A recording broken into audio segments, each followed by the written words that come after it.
আজকে রাতে মেনুতে থাকবে লুচি, কুমড়োর তরকারি, সিমুইয়ের পায়েস।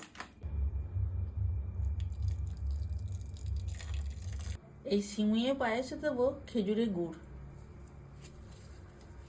সিমুইয়ের পায়েস হয়ে গেছে। কুমড়োর তরকারি বানাবো। এই কুমড়োর তরকারিটা হবে নিরামিষ। গরম তেলে 2টো শুকনো লঙ্কা দেবো, তেজপাতা, 5 ফোড়ন। আলুগুলো ভাজা হয়ে গেছে, কুমড়োটা দেবো। এই কুমড়োর মধ্যেও নুন হলুদ দেবো। এর মধ্যে আমি 1 চামচ আদা বাটা দেবো, 1 চামচ জিরে গুঁড়ো দেবো, অল্প চিনি দেবো, ভিজিয়ে রাখা কাঁচা ছোলা দেবো, ওপর থেকে 2টো কাঁচা লঙ্কা দেবো আর অল্প একটু জল দেবো।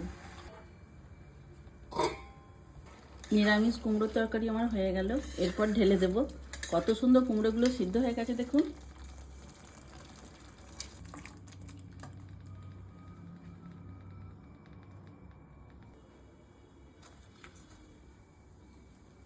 আজকে আমার রাতের খাবার তৈরি হয়ে গেল। যদি ভালো লাগে লাইক, শেয়ার, কমেন্ট করবেন।